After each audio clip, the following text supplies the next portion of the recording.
الحمد لله نحمده ونصلي على رسوله الكريم أما بعد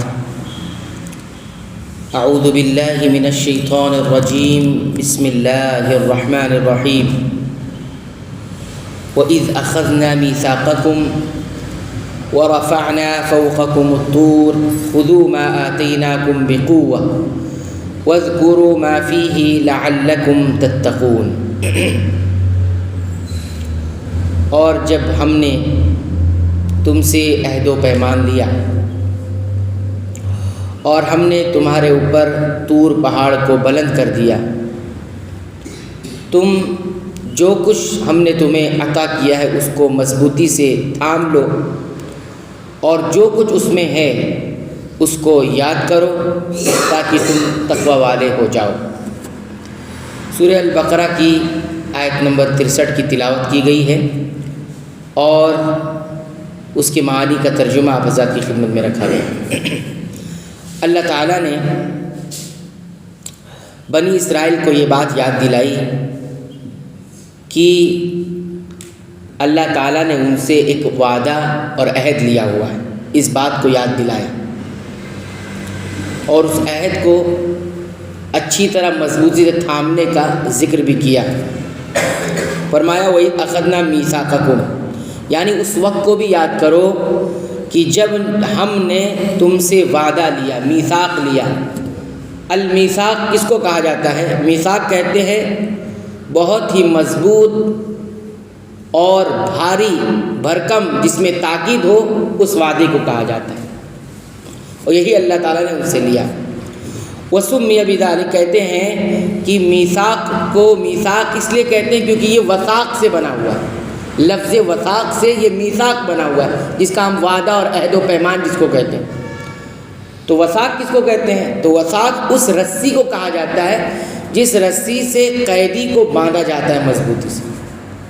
وہ رسی کہ جسی قیدی کو ہم نے پکڑ کے لایا اور جس رسی سے اس کو باندھا گیا ہے مضبوطی سے، اس رسی کو کیا کہتے ہیں؟ وثاق کہتے ہیں۔ ہر رسی کو وثاق نہیں کہیں گے، جس رسی سے قیدی کو باندھ دیا جاتا ہے اس کو کیا کہتے ہیں؟ وثاق۔ اور اسی سے لفظ کیا بنا ہوا ہے؟ میثاق۔ اور میثاق کا معنی کیا ہوتا ہے؟ عہد و پیمان۔ اللہ تعالیٰ نے خود اس کا تذکرہ قرآن میں کیا ہے، سورہ محمد آیت نمبر 4 میں فَإِذَا لَقِيتُمُ الَّذِينَ كَفَرُوا فَضَرْبَ الرِّقَابِ، جب تمہاری مٹھ بھیڑ ان لوگوں سے ہو جائے جنہوں نے کفر کیا، یعنی جنگ میں ہو جائے، فَضَرْبَ الرِّقَابِ، تو ان کی گردنوں پر مارو۔ جنگ ہو جائے تو جنگ میں پھر مضبوطی سے لڑائی کرو اور ان کی گردنوں کو مارو۔ حَتَّى إِذَا أَثْخَنْتُمُوهُمْ فَشُدُّوا الْوَثَاقَ، اور جب پورے طور پر ان پر حاوی ہو جاؤ اور انہیں قید کر لو تو کیا کرو؟ فَشُدُّوا الْوَثَاقَ، اچھی طرح مضبوطی سے انہیں باندھ لو، یعنی قید کر لو۔ تو فَشُدُّوا الْوَثَاقَ، شد معنی ہوتا ہے باندھ دینا اور وثاق مطلب رسی، یعنی اچھی طرح قید کر لو۔ تو یہی اس لفظ سے میثاق بنا ہوا ہے اور اسی کے بارے میں اب میثاق کیا تھا، عہد و پیمان کیا تھا، آگے اللہ تعالیٰ نے خود ذکر کیا۔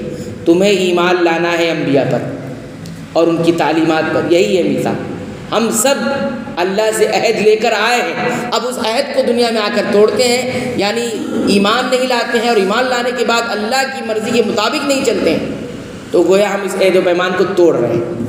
پھر اللہ تعالیٰ نے آگے فرمایا وَرَفَعْنَا فَوْقَكُمْ، اور ہم نے تمہارے سروں کے اوپر کو طور پہاڑ کو بلند کر دیا تھا۔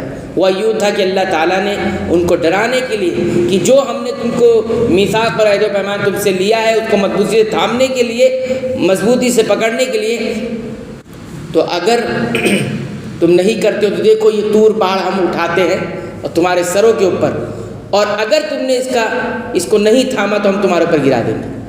دیکھیے بنی اسرائیل ایسی قوم تھی کہ ان کے اوپر اور قوموں کی طرح سے اللہ تعالیٰ نے بہت سارے معاملات نہیں کیے ان کے ساتھ، اور قوموں کی طرح نہیں کیے، یعنی اللہ رب العالمین نے اس دنیا میں ان کو بہت ساری چیزیں ایسی دکھائی جیسے عذاب کی شکل تھی کہ پورا پہاڑ اٹھا کر ان کے اوپر رکھ دیا، سر کے اوپر کر دیا تھا کہ اگر اب تم نہیں مانو گے تو یہ تم پر گرا دیا جائے گا۔ تو یہ بتایا وَرَفَعْنَا فَوْقَكُمُ الطُّورَ، اللہ تعالیٰ نے بنی اسرائیل کے اوپر، اس لیے کہ انہوں نے اللہ کی اطاعت کو ہلکا سمجھ لیا تھا، اللہ کی مرضی کے مطابق چلنے کو ہلکا سمجھ لیا تھا، کہا کہ اگر اب نہیں مانو گے تو اب یہ پہاڑ تم پر گرا دیں گے. کہتے ہیں یہ لوگ سجدے میں ہوتے تو ایسے دیکھتے رہتے تھے کہ پہاڑ گرا کہ نہیں گرا, کب گرے گا کہ نہیں گرے گا. تو اس لیے یہ بتایا جا رہا ہے. اللہ تعالیٰ نے فرمایا خذوا ما آتیناکم بقوہ. اب ہم نے تمہیں جو عطا کیا ہے, دیا ہے, کیا دیا تھا؟ بنی اسرائیل کو کیا ملا؟ اگر وہ شریعت محمد موسیٰ کے ہیں تو ان کو کیا ملا ہے؟ شریعت محمدیہ پہ کون سی کتاب نازل ہوئی؟ تورات. اور شریعت عیسیٰ پہ کون سی کتاب نازل ہوئی؟ انجیل. تو یہ دونوں جو ہم نے تمہیں عطا کیا ہے اس کو مضبوطی سے تھام لو, اس کی طرف متوجہ ہو جاؤ. تورات کی طرف خاص طور پر یہود کا تذکرہ ہے کیونکہ یہود زیادہ آتے ہیں, یس نصارہ کے مقابل میں یہود کی سرکشی زیادہ تھی, اس لیے زیادہ پہلو ان پر ہوتا تھا. اور اس پر قوت کے ساتھ عمل کرو. ٹھیک ہے, اللہ نے عمل کے لیے قوت کے ساتھ کہا ہے. آج انسان عمل پر دھیان نہ دے کر یہ سوچتا ہے کہ اللہ کی رحمت کام آ جائے گی.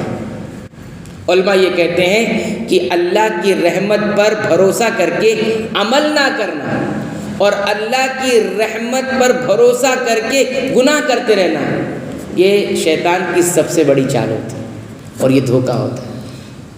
آج انسانوں کا ایک بڑا طبقہ, خصوصی طور پر مسلمانوں کا, وہ اسی پر اکتفا کیا ہوا ہے کہ اللہ کی رحمت. کچھ لوگ گناہ بھی اس لیے کرتے اللہ غفور الرحیم میں معاف کر دے, اور کچھ لوگ نیکی اس لیے نہیں کرتے کہ اللہ معاف کرنے والا سب بخش دے گا. یہ ایسی امید کون لگاتا ہے؟ ایسی امید دنیا میں کیوں نہیں لگاتے؟ ہاں, ایسے جی اللہ تعالیٰ رزق دے دے گا, بیٹھے رہو. ہوتا ہے کیا؟ ہاں, علاج کا جب موقع آتا ہے ڈاکٹر کے پاس مت جاؤ, اللہ ٹھیک کر دے گا. کیوں نہیں کرتے؟ اللہ نے قانون تو ایسا بنایا نہیں ہے, اللہ کی قدرت ہے. اللہ جس کو چاہے بڑے بڑے گنہگار کو بخش دے.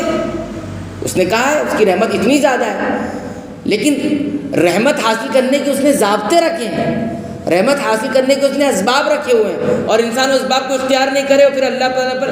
بلکہ امام ابن القیم رحمۃ اللہ علیہ نے بڑی سختی سے کہا ہے یہ اگر کوئی اللہ کی رحمت کے بھروسے پر عمل چھوڑ دیتا ہے اور اللہ کی رحمت کے بھروسے پر گناہ کرتا ہے تو یہ سب سے بڑا جاہل انسان ہے دنیا کا, کتنا بڑا بھی عالم کیوں نہ ہو, اور وہ اللہ کے حکموں کی توہین کرتا ہے. یہ بتایا انہوں نے. تو کہنے کا مقصود یہ ہے کہ اللہ تعالیٰ نے کہا خذوا ما آتیناکم بقوہ, قوت کے ساتھ اس کو تھام لو, یعنی عمل کرو. قوت کا مطلب ہوتا ہے کہ تم اس کو نافذ کرو, یہ بولتے مت پھرو یہ صحیح ہے, یہ غلط ہے, یہ حلال ہے, یہ حرام ہے, اور دنیا میں اور زندگی میں اس کی تنفیذ ہی نہیں ہو رہی ہے. دنیا میں, گھر میں اور معاملات میں اس کو اپلائی کر ہی نہیں رہے ہو, عمل میں نہیں لا رہے. اس کو قوت کہا گیا ہے. اور اس کے بعد یہ فرمایا وَاذْكُرُوا مَا فِيهِ, اور جو کچھ اس میں ہے اس کو یاد کرو, یعنی اس پر عمل کرو. تو عمل بھی ایک یاد کی ایک شکل ہوتی ہے. انسان کو معلوم ہے نماز فرض ہے, مثال کے طور پر ایک مثال دیتا ہوں. ہر ایک انسان جانتا ہے نماز فرض ہے, لیکن نہیں پڑھتا ہے تو گویا وہ کیا کر رہا ہے, اس کو بھول گیا ہے. اس کو کیا ہے, بھول. تو عمل کرنا بھی یاد کی ایک شکل ہوتی ہے. عمل کرنا یہ نہیں, یاد کرنا اس کو نہیں کہتے کہ انسان زبان سے بولتا رہے نماز فرض ہے, نماز فرض ہے. توحید ضروری ہے, بدعت سے بچنا چاہیے, اور معاملات جو ہے سنت کے مطابق ہونے چاہیے. یہ بولتا رہے اور کرے نہیں, نماز بھی نہیں ہے, توحید بھی نہیں ہے, شرک بھی ہے, بدعت بھی ہے. تو وَاعْمَلُوا وَاذْكُرُوا مَا فِيهِ, اس کو یاد کرو. تو یاد کرنے کا مطلب علماء نے کہا وَاعْمَلُوا بِهِ, اس پر عمل کرو. لَعَلَّكُمْ تَتَّقُونَ, تاکہ تم کیا ہو جاؤ, تقوی والے بن جاؤ. اب دیکھو تقوی والے بن جانے کا حکم دیا ہے, تو دو کام پہلے کرو گے تب تقوی والے بنو گے. کون سا کام؟ خذوا ما آتیناکم بقوہ, اللہ کی شریعت کو مضبوطی سے لے لو گے, اور پھر کیا کرو گے, وَاذْكُرُوا مَا فِيهِ, اور اسے یاد کرو گے, نہیں عمل میں لاؤ گے. یہ دونوں کرو گے تو کیا بنو گے, لعلکم تتقون, تب تقوی والے بنو گے. انسان متقی بننا چاہتا ہے اور نہ شریعت کو لے رہا ہے, سیکھ رہا ہے, اور نہ عمل کر رہا ہے. علماء نے اسی آیت سے ایک مسئلہ نکالا ہے. وہ کیا ہے کہ نیکی کو کھینچ کر لاتی ہے, اور برائی کو کھینچ کر لاتی ہے. آئی بات سمجھ میں؟ نیکی اگر انسان کرے گا, اس کے بعد نیکی کی توفیق مل رہی ہے اس کو اور کر رہا ہے, تو گویا اس کی پہلی وہ نیکی بہت ممکن ہے کہ قبول ہو گئی ہے. اور ایسے ہی اگر برائی کر رہا ہے اور برائی کرنے کے بعد توبہ بھی کر لیا, لیکن پھر بھی برائی کر رہا ہے, وہی برائی, تو بہت ممکن ہے کہ اس سے توبہ قبول نہیں ہوئی ہے. آپ سمجھ میں آئی؟ یہ امکان موجود ہے. لعلکم تتقون، تقوی ایک بہت بڑی نیکی ہے نا. یہ نیکی کب آ رہی ہے انسان کے پاس؟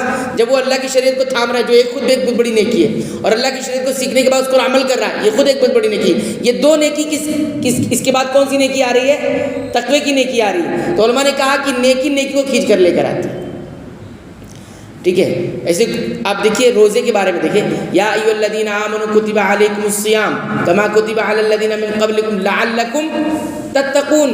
تقوی حاصل کرنے کے لیے روزہ رکھا ہے، تو روزہ رکھنے سے تقوی آتا ہے. ہمارا آپ دیکھیے روزہ رکھنے کے بعد بھی تقوی ہمارے اندر نہیں آتا ہے. ہاں، رمضان آتے ہیں، رمضان سے پہلے ہم کیسی زندگی تھی ہمارا اپنے بارے میں اچھی طرح جانتے ہیں. روزہ رکھنے کے بعد اب کیسی زندگی ہونی چاہیے یہ بھی ہم اچھی طرح جانتے ہیں. پھر روزہ آیا تو وہ روزہ دوسری نیکی کو کھینچ کر تقوی کو کیوں نہیں لا رہا؟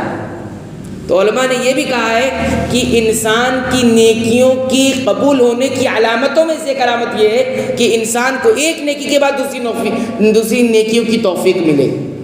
اگر نہیں ملتی ہے تو بہت ممکن ہے کہ اس کی وہ پہلی نیکی قبول ہونے سے رہ گئی. حالانکہ یہ کوئی قاعدہ نہیں، لیکن علماء نے اس کو خطرے میں کہا ہے کہ اس کی پہلی نیکی واقعی معنی میں اس حیثیت کی نہیں تھی کہ اللہ تعالیٰ دوسری نیکی کی توفیق دیتا ہے. سمجھ رہے؟